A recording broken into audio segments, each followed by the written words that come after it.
Hey guys, it's Kayla, and today I'm going to be talking about all of the books, kind of, that I read while I was in a booktube slump. So even though I wasn't on YouTube or even watching YouTube, I was still reading a lot of books. So I'm going to talk about those now. So these are the reads, these are the books I read in December, January, and February. And if you hear any noises, my 2-year-old's running around, and I also have my cat right here. He's purring pretty loud, so just so you know. Okay, so first off on my list is I read all the Harry Potter books, and this is my first time reading them all, like reading the entire series. I've read the first 2.5 books. And that was about it, and oh, it was so good. So much better than the movies. So I was like a big movie fan, and I'd always have heard that the Harry Potter movies were pretty good compared to the books, which is true. However, they changed a lot, especially in book 4. The Goblet of Fire is completely different than the movie, and there was just a lot of story that I missed. I remember always kind of being confused watching the movies. Like I would watch it and then I'd be like, okay, I don't remember what I watched. So I'd kind of have to like watch the movie and then like Google stuff. So yeah, the books are way better than the movies. I read them all on audiobook, which was just a delight. The Hermione voice was a little annoying, and the Luna Lovegood voice was just the worst. Like, the worst voice for her. But it was still a great experience, and I can't wait to read them again. Next, I finished a series of Unfortunate Events books. I believe I started those in November. And this is my all-time like favorite series by far. I listened to all these on audiobooks. I did, let's see, one of them was a full cast. Some of them were narrated by Daniel Hadler, who, aka Lemony Snicket, and his narration was my favorite. He just captured like the characters so perfectly, and it wasn't like, and he still kind of had like a soft, well, for some characters were very loud, but for most of the characters they were kind of soft and subtle, but yet still had a lot of personality. And then the third narrator, I don't know his name, but his books were good too. I think his are the original narration of the books. I thought he had an amazing Uncle Monty. It sounded just like Nigel from the Wild Thornberrys. Like for me, Nigel Thornberry like is Uncle Monty. But that's for another video. Okay, next up, I read Into the Garden by Joelle Charbonneau, which is a novella, a prequel novella for the Dividing Eden duology. And I was excited to read this because this is about the mother, the queen of the twins that end up taking the throne. It was so good. I give it 5 stars. Like it was like the best novella I had read at the time.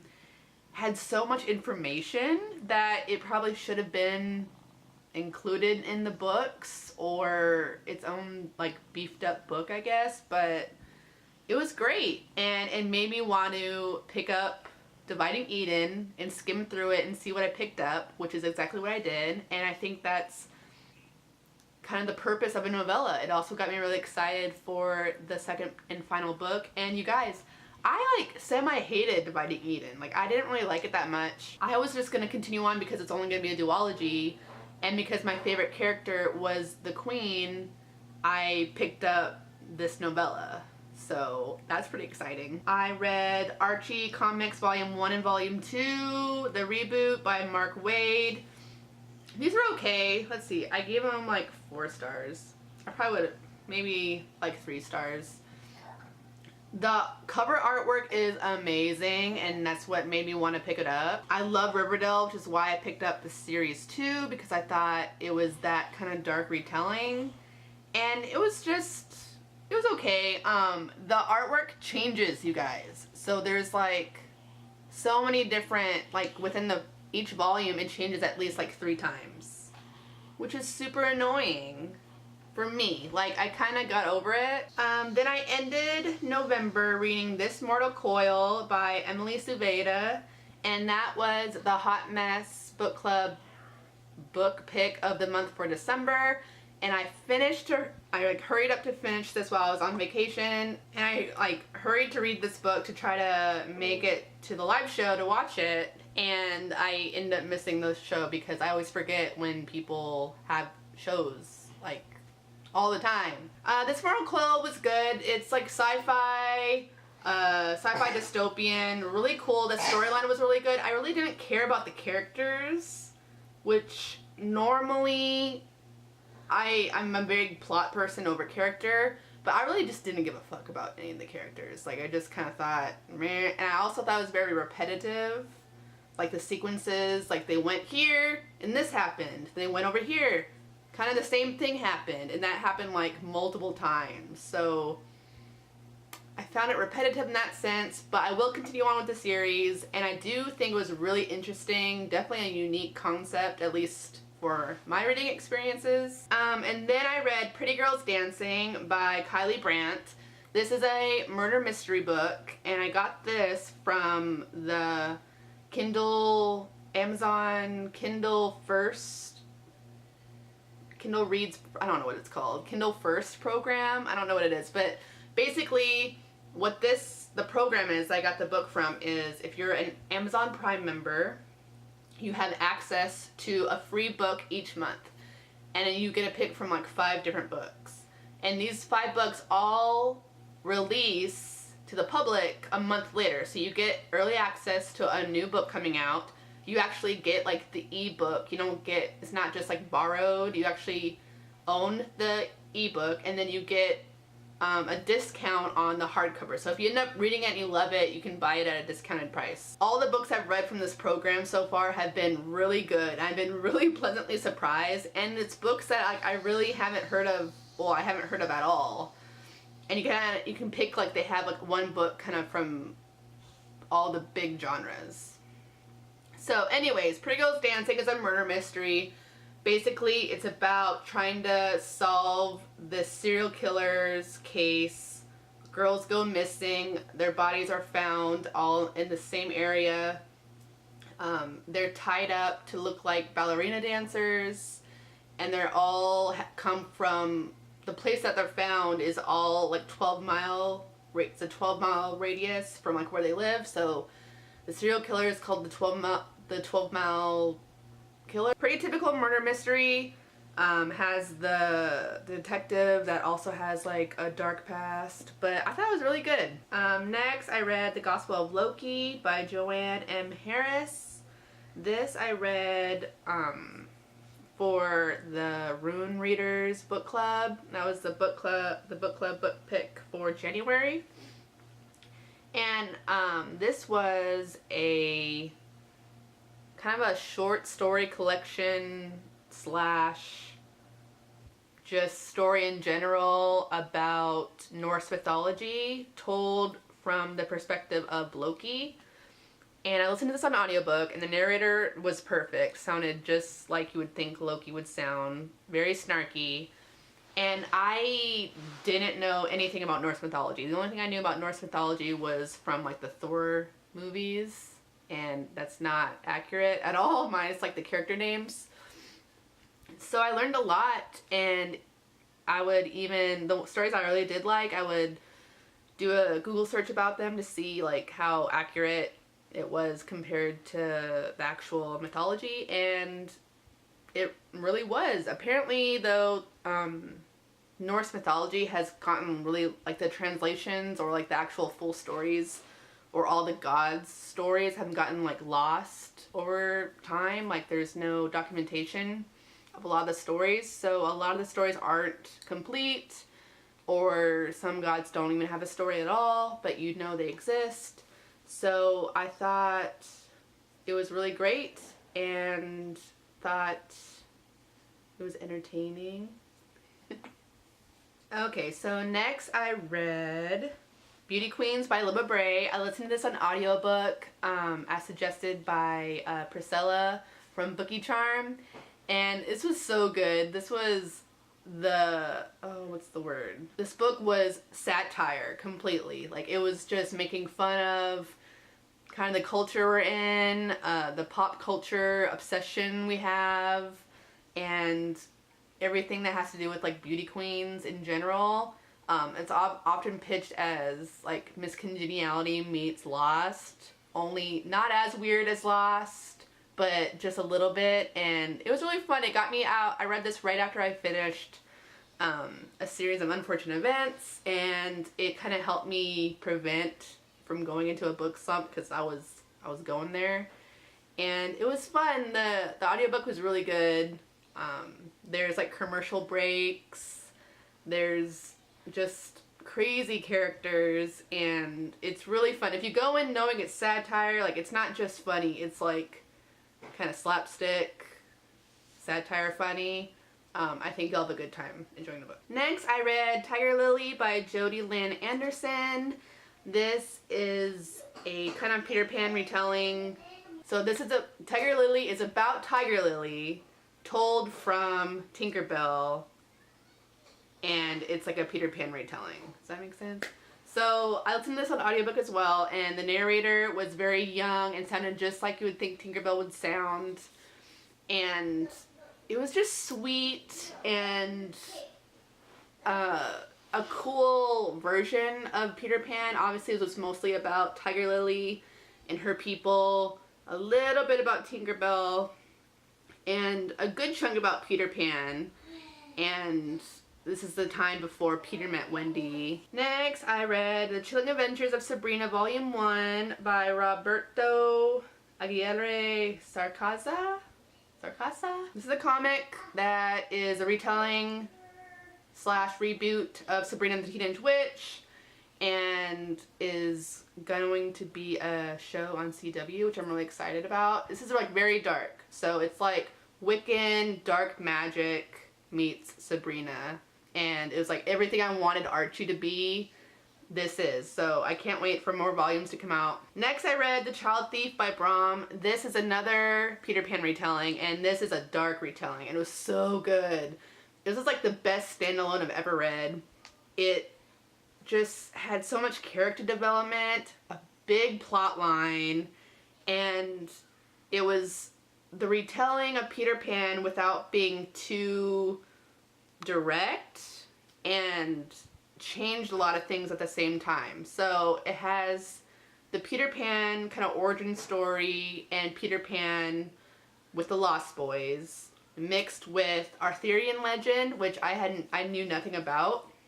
I saw some people commenting about that on Goodreads, and then at the very end of the book, the author talks about inspiration and everything, and he talks about the Arthurian legend, and that comes into play with like the gods, and Neverland isn't called Neverland, it's something of Arthurian legend, and it was just so good. Like, I finished it and I just felt so satisfied from like one single book. I didn't need any more, and if you're looking for a good retelling, it is dark. Like, sometimes you hear dark retellings and it's really not that dark. This one's pretty dark, it's very gory. It's dark in the sense of the kids leaving home and why they leave home and all that stuff. So, but if that's something that's down your alley, definitely check it out. Next I read, let's see, am I still? Okay, so The Child Thief was my last book I read in January. So these books are going in, these next books are the books I read in February. I read The Graveyard Book by Neil Gaiman. I listened to the full cast audio version and loved it, loved the story. I feel like for Neil Gaiman, Bod, the main male protagonist, was actually very interesting. Normally Neil Gaiman's male protagonists are very meek and quiet and kind of blah, and then the female protagonists are the ones that are full of color and personality and everything. And this wasn't the case. Actually, both male and female protagonists were very entertaining and enjoyable and interesting and colorful, and the story was so good. And it's, if you don't know, it's just about this child that gets raised by ghosts in a graveyard. And the graveyard is his home, and instead of being a full linear story, it kind of just snips, you kind of stop at different big parts of his life. So we're there when he's a little bit younger, and then it jumps a few years, and then jumps a few years. And I thought that was done very well. I mean, you don't need all the parts in between, and you don't feel like you really missed anything at the same time. Next, I read American Gods by Neil Gaiman. This was February's book for the Rune readers, and this was an interesting book. So this book gets a lot of mixed reviews of Neil Gaiman's. If this is the only Neil Gaiman book you ever read, I highly recommend to check out some of his other works, because this one is very, very different.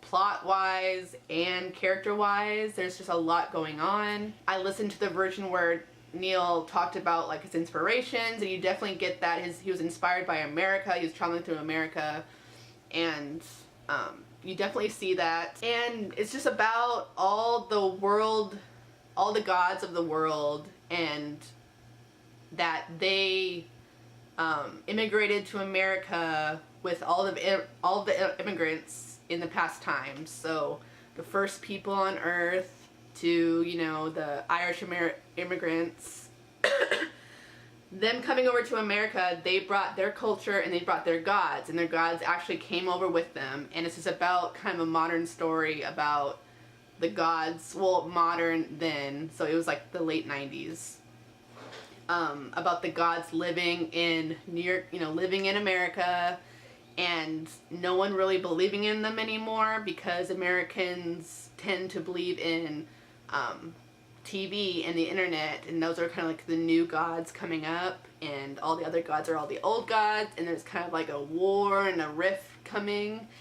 And it's such a cool idea. I really did like it. I think if I read the book, I probably would not have had the same experience as just listening to it and experiencing the story. It's very different. It's very kind of a vulgar, more vulgar language, more reminiscent of Stephen King. Neil's other works aren't necessarily like that. It just felt very different, and Neil had said like he just had this story in his mind and he wanted to get it out, and you can tell that it's very different, and it is part of a series with different novellas as well. So I'm planning to read the rest of the series eventually, hoping to get more connection and more intimacy with all the characters, because that's what I love about Neil's books, is that you feel so connected to the characters. And with this, there was just so much going on. There were so many gods, and there were so many different plot lines, not just those plot lines. Like, everyone kind of had their own agenda.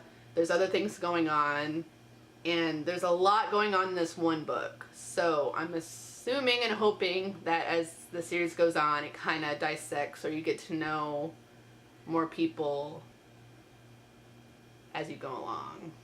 Okay, next I read Nightfall by Jake Hapburn. This was okay. This had the potential to be really good and kind of fell flat. It's about, let's see, these people on an island, and they live in their houses, and where they live, the sun is up, it's always light for like 12 years. I can't remember how long it is. Like for 12 years, it's always light. And then the sun slowly goes down, and then the moon's out for another 12 years. And it interchanges like every 12 years. And so when their 12 years is up, they have to leave the island, and they go to this other place where it's more normal. The sun is more normal, apparently. I don't know, but so when nightfall comes, they have to leave because they don't really know why. That's just like the custom. And so in the hurry of trying to get off the island, because the sun is going down sooner than they expected, some people get left behind, and it's just kind of the story of what happens when they're left behind. And like I said, it was okay. It's not part of a series. I mean, it's, for just being a standalone, it is lacking a lot of things that you would need in just one book about this kind of story. But it was okay. Next I read Neighborly by Ellie Monago. This was another book I got from the Kindle First Reads, and this is a thriller, kind of a mystery thriller, about this little family. They moved to this new, they call it trans-suburban neighborhood, meaning like it's a suburban area, but it's still like urban, but it still feels like small because in their little like gated community it has like all the stores and all the things you need or whatever.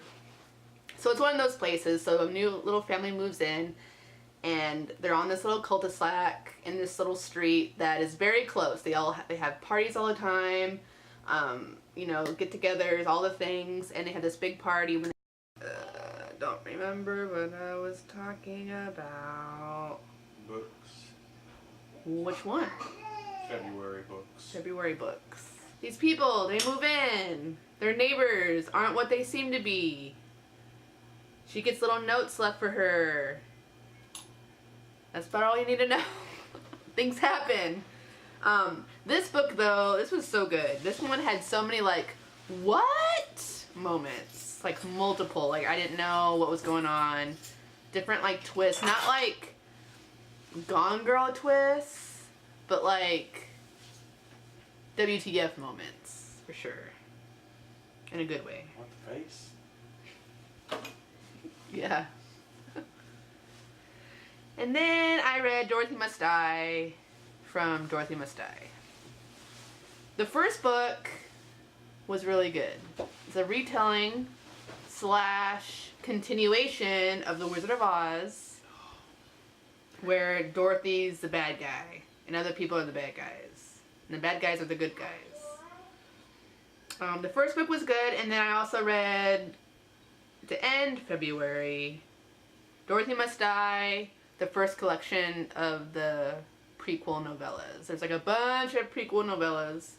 This is the first one where it's about Dorothy when she gets home from coming from Oz / before she goes back to Oz. That one was really good. And then what else is in there? Okay, so there's No Place Like Oz, and then The Witch Must Burn. I think, yeah, The Witch Must Burn, that one's just about one of the characters from the first book. She's like the handmaiden to Dorothy. And then The Wizard Returns is about the wizard after he leaves Oz the first time and what happens when he leaves and then comes back. Okay, and that's all the books I read. Oh, I'm done. I've tried filming this so many times. I'm done. Okay, so I'm caught up. Those are the books I read. There was, let's see, 10 books in December, 13 books in January, and 7 books in February. So, here we go. See you guys in my next video. Bye!